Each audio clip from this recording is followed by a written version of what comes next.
কিন্তু আপনাকে তার মধ্যে থেকেও তাকে মোটিভেট করতে হবে, বোঝাতে হবে, ফ্যামিলি রাইট কে ইনভলভ করানো। আর ফ্যামিলি ইনভলভ তখনই হবে যখন আপনার সাকসেস বা আপনি কিছু করতে পারছেন এটা যদি ফ্যামিলি দেখতে পায় তাহলে ইনভলভ হবে। আর আপনি যদি দিনের পর দিন কিছু করতে না পারেন তাহলে আপনার ফ্যামিলি আপনার ইনভলভ কোনোদিনই হবে না।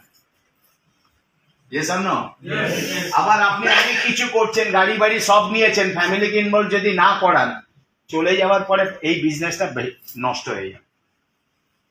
যতই আমরা বলি আপনি 3 জেনারেশন বসে খাবেন, 3 জেনারেশন বসে খাওয়া যাবে না। হ্যাঁ, আপনি একটা বাগান বানিয়ে দিয়ে গেছেন, সেই বাগানের ফল খাবে, হ্যাঁ কি না? কিন্তু বাগান পরিচর্যা যদি না হয় বাগান লুটপাট হয়ে যায়। হ্যাঁ না? কিছুদিন পাবেন, কিন্তু আস্তে আস্তে কি হবে? নষ্ট হবে, আগাছা জন্মবে, ঠিক কি না? হ্যাঁ না? কিন্তু পূরণ করার রাস্তা নেই। আপনি চাইছেন কিন্তু পূরণ করার রাস্তা পাচ্ছেন না। কেন? কারণ যে কোনো স্বপ্ন পূরণ করতে গেলে আপনার মেন যেটা প্রয়োজন সেটা হচ্ছে টাকা, এর বাইরে কিচ্ছু নেই। টাকা ছাড়া আপনার লাইফে পুরো লোডশেডিং। হ্যাঁ না? ফিউজ উড়ে গেছে, রাইট?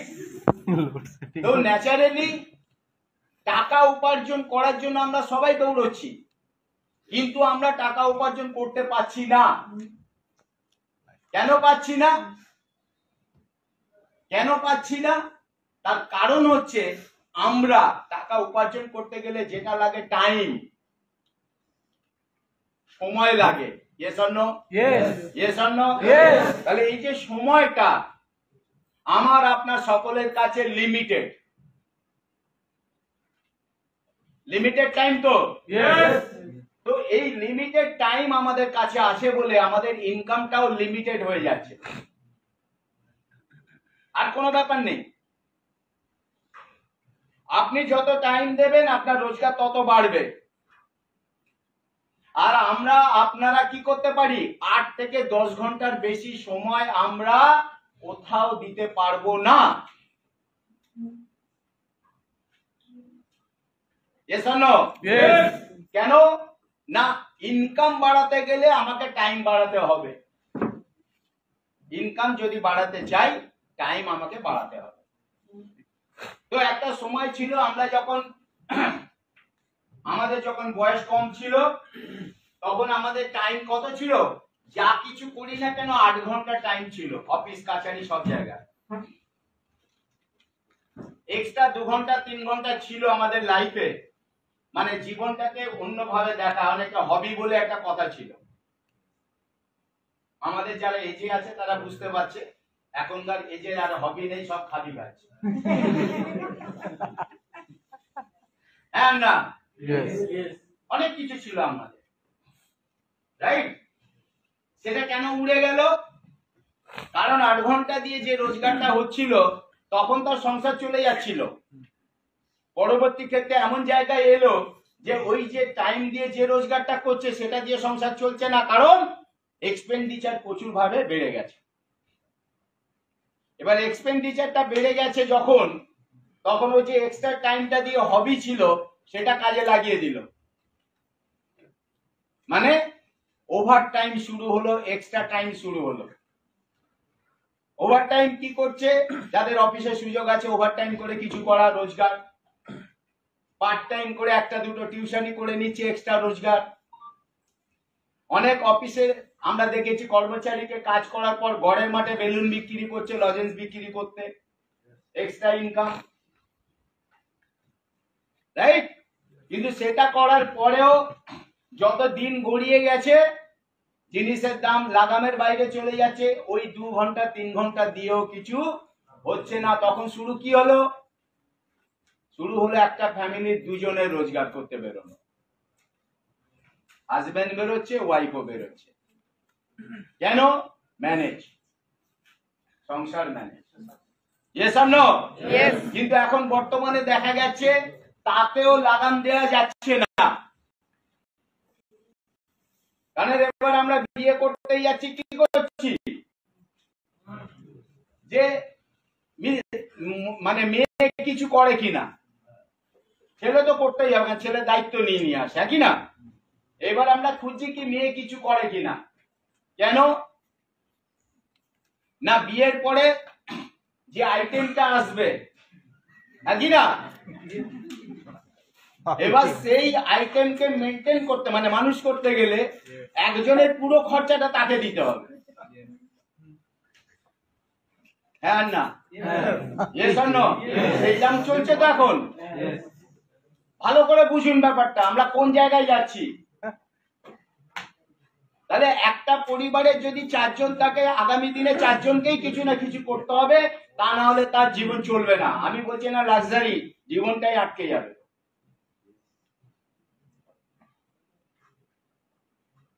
তাহলে কেন ঘটনাগুলো ঘটছে? কারণ আমাদের প্রত্যেকের কাছে লিমিটেড টাইম আছে। তাহলে যারা টাইম বাড়াতে পারে তারা তাদের ইনকামটাকেও মাল্টিপল আকারে বাড়ছে। কারা টাইম বাড়াতে পারে? যারা বড় ব্যবসায়ী, ছোট ব্যবসা না, বড় ব্যবসা। আপনি পাড়ায় একটা মুদি দোকান খুলেছেন, ভাবছেন আপনার ইনকাম মাল্টিপ্লাই করবেন, অসম্ভব। রাইট? বড় ব্যবসা করতে হবে যেখানে টাইম মাল্টিপ্লাই হবে। কিরকম? হলদিরাম। হলদিরাম কি করে? টাইম মাল্টিপ্লিকেশন করে। আজকে ধরুন 1 লক্ষ কাউন্টার আছে হলদিরামের, ফর এক্সাম্পল। 1 লক্ষ কাউন্টার যদি 8 ঘন্টা করে খুলে রাখে, 8 লক্ষ ঘন্টা।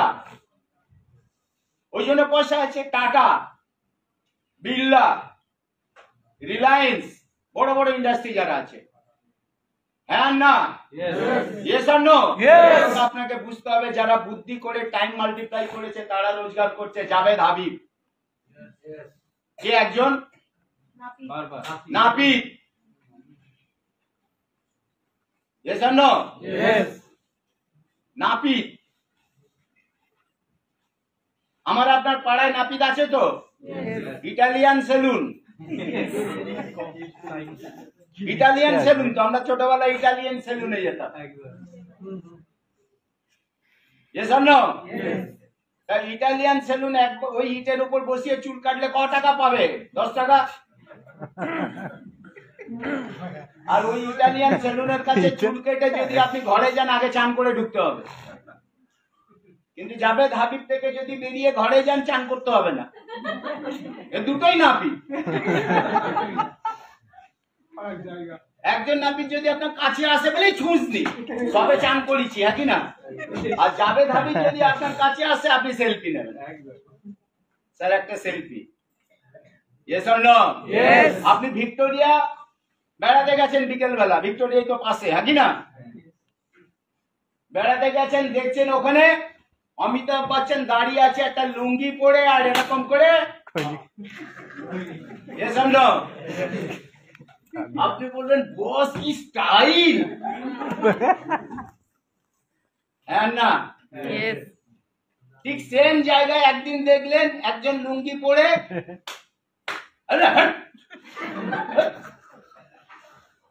আরে দুজনে তো একই কাজ করেছে।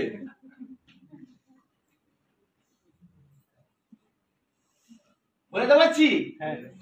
তো ন্যাচারালি আপনাকে ভাবতে হবে যে আমি আমার কাছে কি আমি অমিতাভ বচ্চন হতে পেরেছি? আমি টাটা, বিড়লা, রিলায়েন্স হতে পেরেছি? আমি জাভেদ হাবিব হতে পেরেছি? পারিনি। সেই জন্য আমাদের সমাজে কোনো আমার জায়গা নেই। যেখানে যাবেন ওই হাট করবে, হ্যাঁ কি না? Yes or no? Yes or no? তো আপনারা কি চান? ওই হাটের দলে থাকবেন না সেলিব্রিটি লাইফে যাবেন? যাবেন। এতদিন কেন যাননি? রাস্তা ছিল না, অপশন ছিল না। আমার বাবা পাইনি, ওই জন্য গরিব থেকে গরিবে মরেছে, হ্যাঁ কি না? Yes or no? আপনাদের কাছে অপশন এসছে, ফার্স্ট জেনারেশন, সেকেন্ড জেনারেশন, এবং এটা থার্ড জেনারেশনেও অলরেডি নামতে শুরু করেছে। বুঝতে পারছি? ভালো করে বুঝুন। এটাই হচ্ছে প্রোগ্রামের মেন জায়গা। এটা কোনো সিএমপি তে আলোচনা হবে না, কোনো প্রোডাক্ট ট্রেনিং আলোচনা হবে না। কেন আমরা এই ইন্ডাস্ট্রিটা করব, এর ফিউচার কি আছে, এটা জানা খুব দরকার। এর ভবিষ্যৎ কি, ঠিক? তো ডাইরেক্ট সেলিং একমাত্র বিজনেস যেখানে আপনি টাইমটা মাল্টিপ্লাই করতে পারেন। এতদিন কেন টাইম মাল্টিপ্লাই করতে পারিনি? কারণ আমাদের কাছে পয়সা ছিল না। আমরা তো টাটা বিড়লা হতে পারতাম, আমরা তো রিলায়েন্স হতে পারতাম। কেন করতে পারিনি? আমাদের কাছে টাকা ছিল না, আমাদের কাছে বুদ্ধি ছিল না। Yes or no? Yes or no? তো টাকা ছিল না বলে করতে পারিনি, নলেজ ছিল না বিজনেস করার, সেই জন্য আমরা করতে পারিনি। আমরা কি করেছি? লেখাপড়া শিখেছি, চাকরি করেছি। চাকরি করেছি, কি করেছি? লোকের স্বপ্ন পূরণ করেছি, নিজের স্বপ্ন মেরে দিয়েছি। চাকরি করা মানে নিজের স্বপ্ন দাবিয়ে রাখা আর লোকের স্বপ্ন পূরণ করা। যারা চাকরি করেন কিছু মনে করবেন না, একটু ঠান্ডা মাথা ভাবলে বুঝতে পারবেন। Yes or no? তো ন্যাচারালি বিজনেস, যার জন্য কি হচ্ছে, আমাদের ঘরে ছেলে মেয়েরা হায়ার এডুকেশন নিচ্ছে, এমবিএ পড়াশোনা করছে। অনেকের স্বপ্ন আছে তো, অনেকে এমবিএ পড়ে।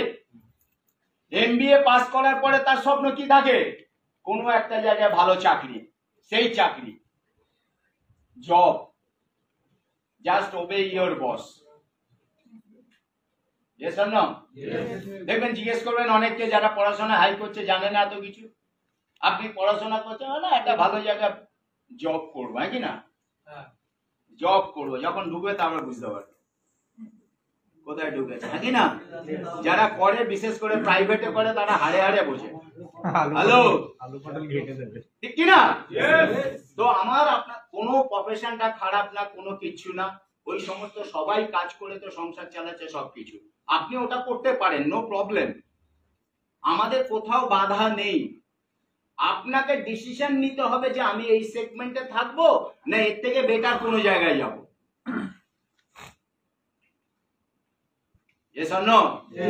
Yes or no? অপশন আমার আপনার কাছে আছে যে আমি এইভাবে চলবো ভিড়ের মধ্যে, না একটু ভিড়ের থেকে বাইরে যাও। এতদিন কেন বাইরে যেতে পারিনি? সুযোগ ছিল না। এখন সুযোগ এসছে ডাইরেক্ট সেলিং এর মাধ্যমে। আমি যখন ডাইরেক্ট সেলিং এ জয়েন করেছিলাম ভারতবর্ষে, তখন এটা লিগ্যাল ছিল না। ওই চাল আর কাঁকড় একসাথে হওয়ার গল্প। মানি মার্কেট আর ডাইরেক্ট সেলিং সরকার বুঝতো সব এক। বুঝতে পারছিলাম? আমরাও মানি মার্কেট করার লোক, আমরা ঘা খেয়ে এখানে এসেছিলাম, এইটুকুনি বুঝে নিয়েছিলাম যে এখানে কোনো টাকা পয়সার লেনদেন নেই, অন্তত চামড়াটা ঠিক থাকবে। Yes or no? সেই জন্য এখানে ঢুকেছিলাম। তো আমি 2008 সালে জয়েন করেছি।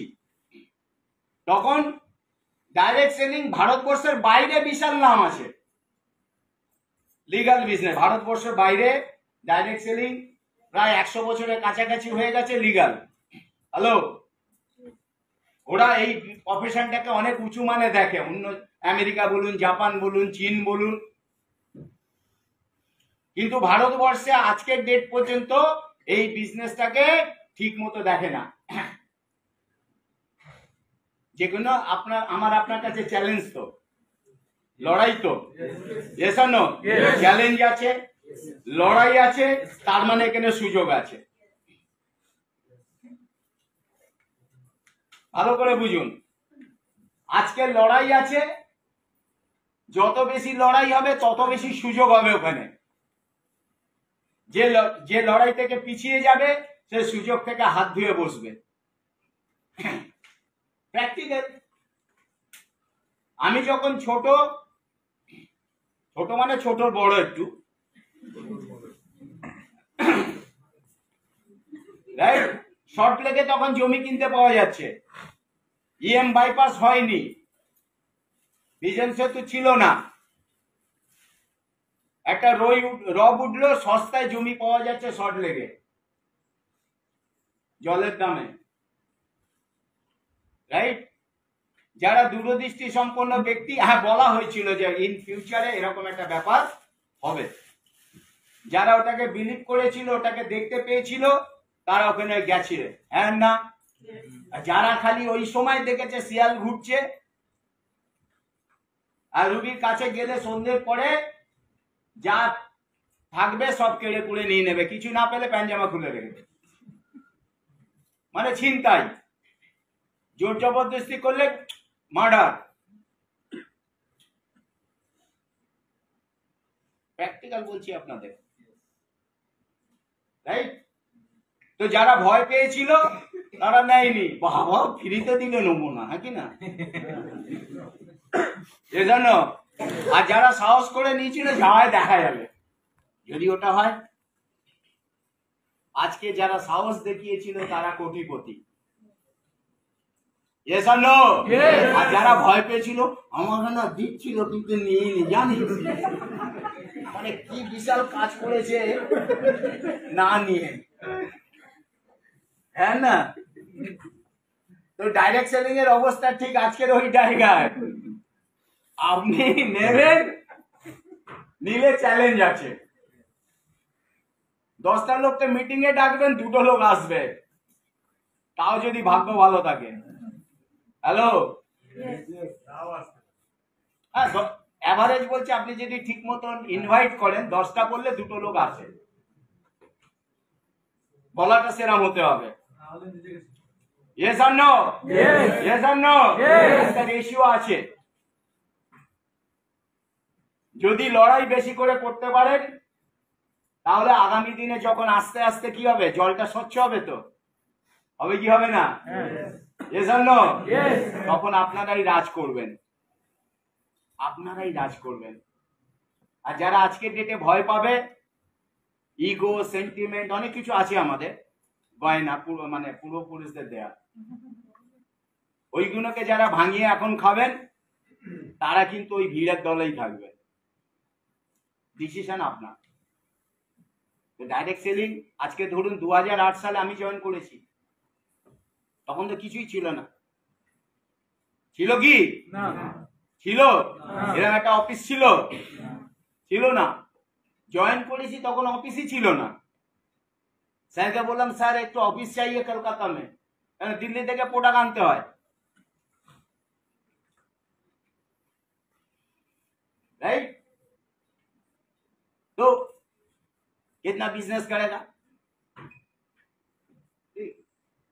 आई बराबरी একটু এ টাইপের, ওই এ টাইপের, এই জন্য ओके।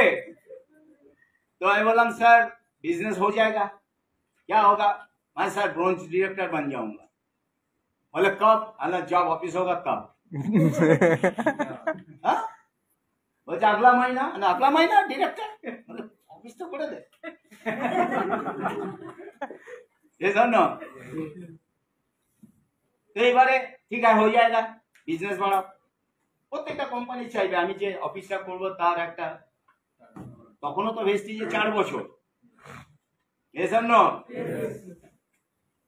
আর ওই চ্যালেঞ্জটা দিয়েছিলাম বলে স্যারকে, অফিস যখনই ওপেন হয়ে গেছে 2 মাস 3 মাসের মধ্যে অফিস ওপেন হয়ে, 3 মাসের মধ্যে অফিস ওপেন হয়ে গেছে, রাইট? আমি ওখানে ব্রোঞ্জ হিসেবে ঢোকার কথা, আমি একজনকে ব্রোঞ্জ বানিয়ে নিয়ে ঢুকেছি সিলভার হয়ে।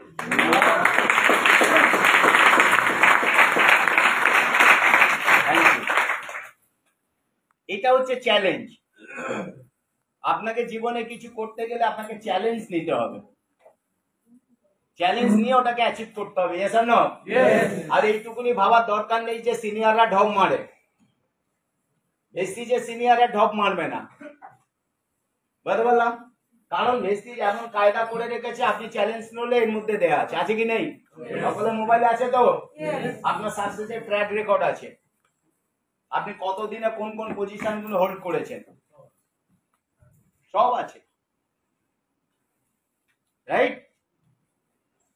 তো ন্যাচারালি আমি আপনাদের প্রত্যেককে এটাই বলতে চাইছি যে চ্যালেঞ্জ আছে, লড়াই আছে, সমস্যা আছে, আপনাকে এটাকে অ্যাকসেপ্ট করতে হবে। যেখানে চ্যালেঞ্জ বেশি সেখানে সম্ভাবনা বেশি, যেখানে চ্যালেঞ্জ নেই সেখানে সম্ভাবনাই নেই। ঠিক ডাইরেক্ট সেলিং কেন আমাদের মতো সাধারণ মানুষের দরকার? কারণ আমারও এই বিজনেস করার সময় পয়সা ছিল না, ভালো করেই শুনেছেন, আপনারা জানেন, ঠিক কি না? পয়সা ছিলই না। চিলেকোটা ঘরে আমি বসবাস করতাম 125 টাকায় ভাড়া। চিলেকোটা মানে জানেন? ছাদের উপরে ছোট ঘরটা, সিঁড়ি ঘর, যেখানে বোধহয় মানুষ হিসেবে আমি প্রথম বাস করতাম ফ্যামিলি নিয়ে। পরিস্থিতিটা বুঝতে পারছেন? হ্যালো। তো ন্যাচারালি যদি ভেস্টিজ করতে গিয়ে বা ডাইরেক্ট সেলিং করতে গিয়ে পয়সা লাগতো, তাহলে আমি এন্ট্রি নিতে পারতাম না ভেস্টিজে। স্বপ্ন অনেক ছিল, বড় বড় স্বপ্ন ছিল যে আমাকে রোজগার করতে হবে। আমি একটা জিনিস বুঝেছিলাম, বেঁচে থাকতে গেলে টাকা লাগবে, কারণ অনেক ছোটবেলা থেকে আমি ওটা ফেস করে এসেছি। ছোটবেলা বাবা মারা গেছে, 4 ভাই আমরা, মায়ের করুণ অবস্থা বুঝতেই পারছেন। একটা জিনিস ভাবতাম যে আমার টাকা লাগবে। হ্যাঁ, একটা জিনিস আমার বুদ্ধি মানে উপরওয়ালা আমাকে আশীর্বাদ দিয়েছিল, অসৎ পথে নয়। আমি যদি মনে করতাম অসৎ পথে আমি অনেক টাকা রোজগার করব, প্রচুর সুযোগ এসেছিল আমার কাছে, প্রচুর অফার। আমার যখন বয়স 18 বছর 20 বছর, প্রচুর অফার আমার সামনে, কিন্তু কোনোটাই আমার এথিক্যাল মনে হয়নি। যে আমি যা কিছু করব লড়াই করে করব, তার জন্য আমি লড়াইও করেছি, সংগ্রাম করেছি, অনেক কিছু করেছি পয়সা উপার্জন করার জন্য। কিন্তু কিছু আমি এটা বুঝেছিলাম, আমি যা যা করছি, আমি যেটা চাইছি সেটা এই বিজনেস আসবে না। আমি নিউজ পেপার দিতাম, আমি ইমিটেশন বেচতাম ক্যানিং স্ট্রিট থেকে, মানে ইমিটেশন নিয়ে। আমি হাওড়া ফুলের বাজার থেকে ফুল নিয়ে এসে বেচেছি ফুটপাতে। কেন না? আমাকে রোজগার করতে হবে। আর এইটুকুনি বুঝেছিলাম, এই সমস্ত ব্যবসা করে সংসার চলতে পারে কেটে কুটে, মানে টেনে টুনে, কিন্তু বড় কিছু করা যাবে না। সঙ্গে পড়াশোনা করেছি, তাও নিজের খরচায়, বুঝতেই পারছেন। সৎ চিন্তা ভাবনা ছিল, পরিশ্রম করার মানসিকতা ছিল, পরিশ্রম তখনও ছিল, এখনো ছিল, যতদিন বেঁচে থাকবো ততদিন পরিশ্রম করতে পারবো, সে ক্ষমতা।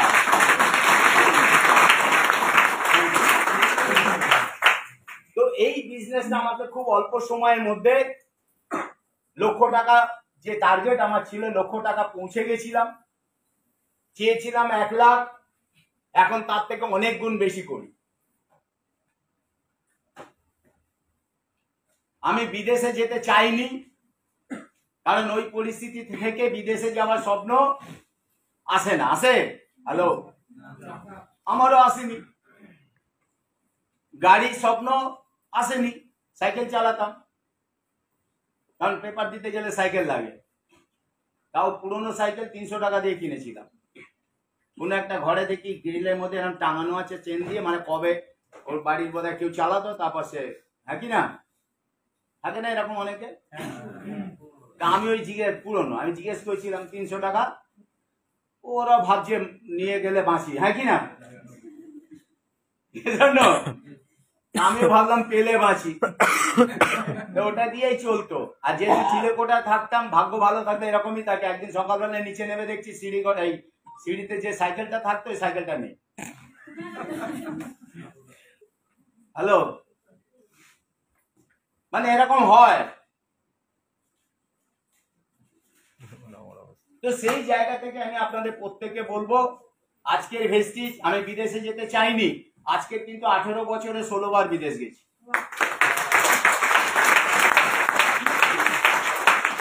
চীন বলুন, রাশিয়া বলুন, কি এই যে চীনে আজকে প্রধানমন্ত্রী আছে, তো এসব না। আমার মিসেসকে বলছিলাম আমরা চীনে গেছিলাম না, বলে হ্যাঁ, মিসেসকে নিয়ে গেছিলাম। রাশিয়া গেছি, লন্ডন গেছি, স্কটল্যান্ড গেছি, আর ওই কি বলে ওগুলোকে, দুবাই আর থাইল্যান্ড, এগুলো তো মানে সেই পুরী দীঘার মতো হয়ে গেছে, অনেকবার গেছি। গাড়ি চাইনি, আমি চাইনি গাড়ি, 3খানা গাড়ি এসছে।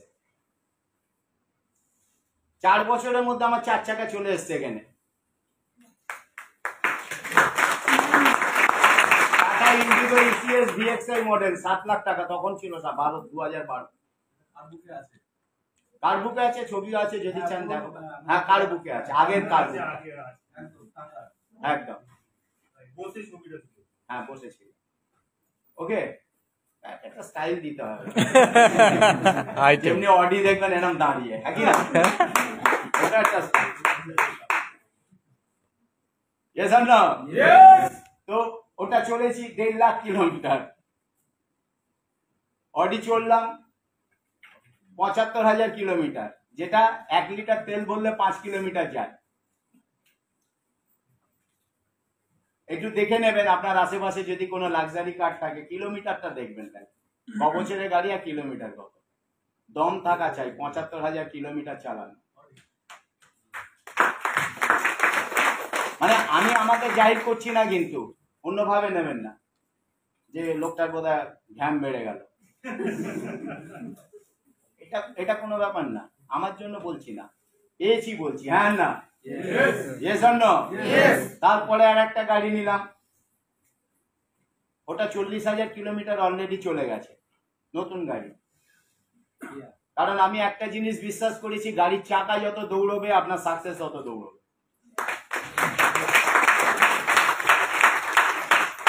হ্যাঁ না? তো ন্যাচারালি গাড়ি চাইনি, গাড়ি পেয়ে গেলাম। আর সবথেকে বড় কথা, আমার টিমে এই মুহূর্তে 84টা লোকের বাড়িতে গাড়ি আছে। 84 জন মানুষের বাড়িতে 4 চাকা আছে আমাদের টিমে। বিদেশে 16 বার গেছি, এটা যেরকম গর্ব, অন্তত 500 লোক আমার টিমের যারা বিদেশ থেকে ঘুরে এসছে। এবং ফরেন ট্রিপ করেছে আপনাদের এখানে আনাচে কানাচে লুকিয়ে আছে, একটু হাত তুলে দেখি। যারা নতুন তারা শুধু একটু দেখুন, এরা বিদেশ গেছে, রাইট? গাড়ি 4 হুইলার অ্যাচিভারও আছে এখানে বসে, ওই দেখুন 1 2 3 4, রাইট? হ্যালো, যারা নতুন তাদেরকে আমি একটুখানি বোঝাতে চাইছি যে এই বিজনেসের সম্ভাবনা কতটা আছে। এটাকে যদি আমরা ঠিক মতো করতে পারি, আমরা কোন জায়গায় যেতে পারি। সমস্যা আছে, সমস্যার ওপারেই সমাধান, সমস্যার এপারে কোনো সমাধান নেই। স্ট্রাগল করতে হবে, লড়াই করতে হবে, এবং বেশি পরিমাণে করতে হবে। হ্যাঁ না? Yes or no? টাকা আমি বলেই দিয়েছি, 1 লাখের জন্য এসেছিলাম। বিশ্বাস করুন যে যদি 1 লাখ পেয়ে যাই, এই জীবনটা অন্তত জিনালালা, হ্যাঁ কি না? Yes or no? কিন্তু এসে দেখছি 1 লাখ হলো, তারপর দেখি 2 লাখ দেখা যায়, 2 লাখ হইলো, দেখি 3 লাখ দেখা যাচ্ছে। আর দেখা গেলে নেবো না? হ্যাঁ, দেখি 4 লাখ দেখা যাচ্ছে। দেখা যাচ্ছে মানে কি, কিছু করলে 4 লাখ পাবে।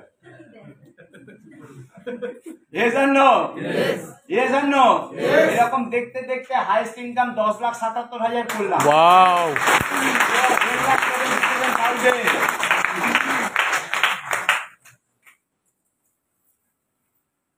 ঠিক, এবার আপনারা বলুন, এটাই হচ্ছে ডাইরেক্ট সেলিং। এর বাইরে আমার আপনার কাছে কোথায় সুযোগ আছে এইটাকে এত কিছু পাওয়ার? থাকলে বলুন আমাকে, আমি সব ছেড়ে ছুড়ে চলে যাবো আপনার সঙ্গে। আছে? আর এই ভিডিও যদি আপনার ভালো লাগে তাহলে অনেক অনেক শেয়ার করুন। আর আপনি যদি নতুন হন তাহলে অবশ্যই সাবস্ক্রাইব করে রাখুন। যখনই নতুন ভিডিও আমি আপলোড করব আপনার কাছে সবার আগে পৌঁছে যাবে। Thank you very much, wish you wealth, ভালো থাকবেন।